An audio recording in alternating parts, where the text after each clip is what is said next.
네, 오늘부터 미국 ETF 시간이 또 돌아왔습니다. 미국 내 상장 ETF에 대한 동향 또 투자 전략까지 꼼꼼히 세워드리겠습니다. 오늘은 하나증권 박승진 실장님과 함께하겠습니다. 안녕하십니까? 네, 안녕하십니까?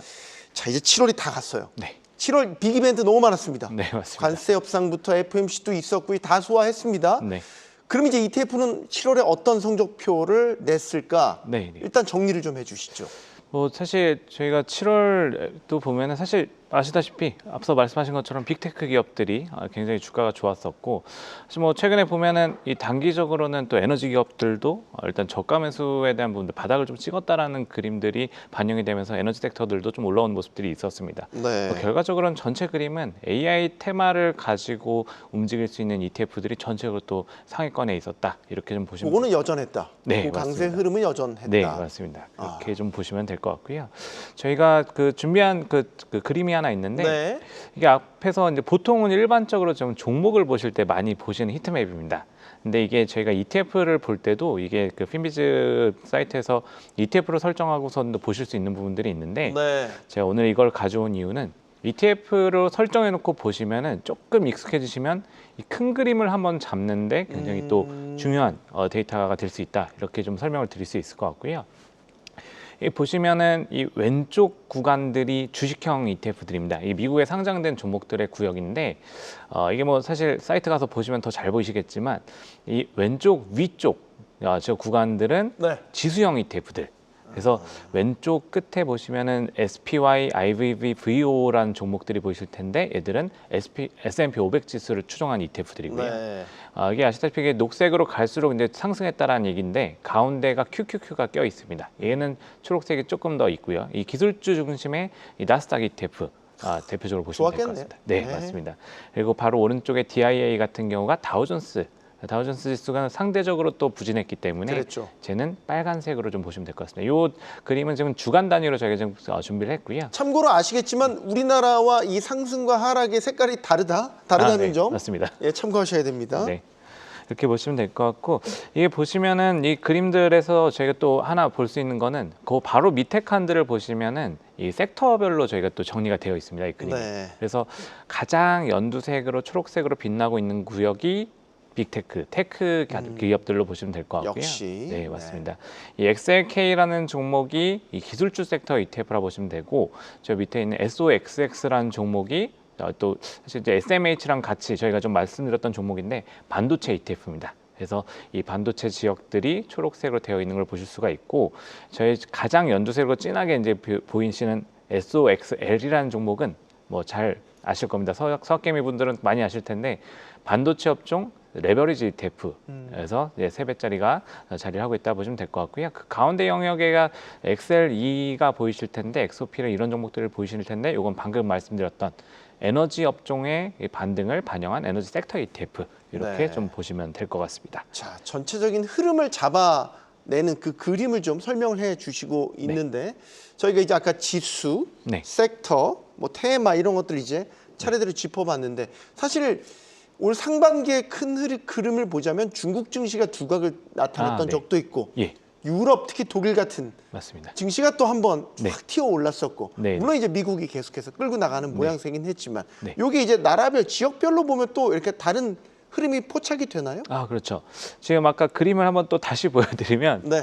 예, 지금 보시면은 이 가운데, 사실 이 가운데 이제 그 알파벳으로 다 정리가 되어 있기 때문에 나중에 한번 보시면 될 것 같고요.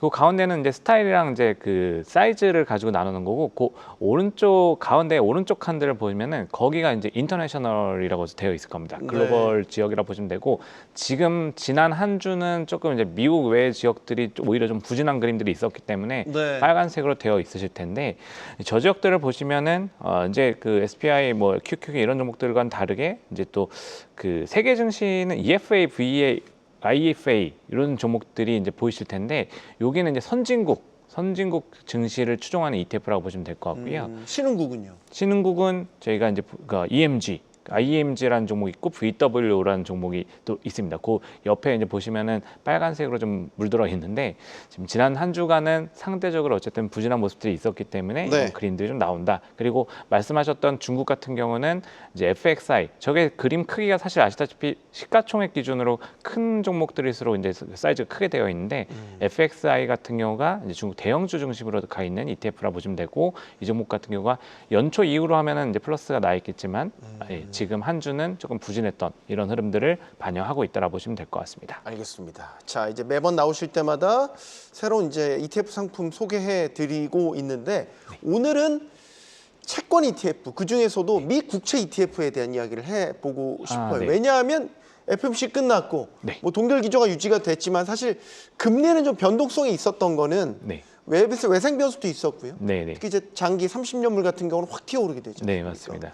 그러면 이런 식의 국채 ETF 투자는 어떻게 하는 게 맞는 건지 맞습니다. 그래서 사실 국채 ETF도 정말 다양한 종류들이 있습니다. 정말 다양하죠. 네, 맞습니다. 이게 사실 한국보다 미국이 조금 더 훨씬 좀 다양한 종류들이 있다고 보시면 될 것 같고요. 이건 뭐 투자자 성향들을 조금 이제 따라가는 운용사들의 이제 전략으로 보시면 되는데 이 채권형 ETF 같은 경우 미국은 굉장히 좀 뭐 국채도 당연히 있고요. 그리고 뭐 종합 채권 ETF부터 시작해서 하이힐드 회사채만 모아놓은 ETF, 뭐 지방채 ETF, 물가채 ETF 이렇게 다양하게 있는데 오늘은 뭐 사실 뭐 저희가 하나씩 이제 깨서 말씀드리고 있기 때문에 국채를 이제 준비를 했습니다. 네. 국채 중에서도 금리 방향에 이제 저희가 수익을 내려면은 장기 국채를 가지고 트레이딩을 해야지 이제 금리가 움직이는 거에 따라서 수익을 낼 수가 있으신데 그래서 사실 저희가 이제 가장 많이 보시는 채권형 ETF 중에 하나가 이 저기 보이시는 TLT와 TMF 종목은 사실 서학개미 분들도 많이 이미 네. 잘 알고 계시는 종목일 겁니다.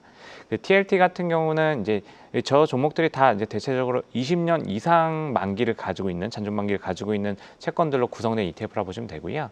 그 TLT는 요 한 배짜리. 그래서 국채 금리의 움직임에 따라서 정직하게 가격이 상승하면은 그러니까 금리가 하락하면은 수익이 나고 금리가 올라가면은 손실이 나고 이런 구조로 보시면 되고 TMF 같은 경우는 이걸 이제 3배짜리 레버리지를 일으켜서 가는 구조이기 때문에 좀 더 공격적으로 금리나에 베팅할 수 있는 이런 상품으로 보시면 되고요. 그러면 저런 TLT나 TMF는 기본적으로 네. 금리가 떨어져서 채권 가격이 올라야 네, 맞습니다. 수익이 잘 나는. 그렇죠. 그러니까 말 그대로 그냥 채권 시장 강세 보일 때 그때 수익이 날 수 있는 종목으로 보시면 그럼 되고요. 요즘에는 좀 수익률이 신통치 않았겠는데? 뭐 최근 일주일만 놓고 보면 오늘은 조금 이제 손실이 났겠지만은 최근 일주일은 또 이제 인하 기대감 이런 것도 좀 있었기 때문에 일주일은 플러스가 났는데 사실 뭐 지금 채권 시장 같은 경우 제가 인버스도 같이 말씀을 드린 이유는 채권 시장은 조금 이제 해석이 계속 바뀔 수가 있기 때문에 약간 트레이딩 관점에서 좀 적극적인 방향성 전환이 좀 있을 것 같다. 그래서 인버스도 말씀을 드리는 건데 뭐 역방향으로 저기 써 있는 부분들은 거꾸로 금리가 상승할 때 채권 시장 약세 보일 때 이 금리가 올라가면은 수익이 나는 이 ETF들이라고 보시면 됩니다. 그래서 네. TBF가 이제 1배짜리고 저희 TMV 같은 경우가 저것도 마찬가지로 TMF랑 마찬가지로 3배짜리이기 때문에 이 금리 움직임에 좀 더 강하게 쫓아가고 싶으면 레버리지 형태를 쓰시는 거고요. 뭐 아니라고 하면은 1배짜리를 가지고 약간 자산 배분 형태로 또 구축할 수 있는 포지션들이 있다. 이렇게 좀 보시면 될 것 같습니다. 그럼 우리 투자자들은 보통 레버리지를 많이 투자하시는 편입니까? 성향이 어때요? 맞습니다. 저희 TLT도 많이 상위권에 많이 들어오지만 TMF가 정말 이제 그 SOX를 아까 말씀드린 종목과 마찬가지로 네. 단골 손님이라고 보시면 됩니다. 네. 역시 우리 서학개미들의 성향은 뚜렷하게 네. 드러나는군요. 맞습니다. 자, 오늘부터 미국 ETF 알아봤습니다. 하나증권 박승진 실장이었습니다. 고맙습니다. 네, 감사합니다.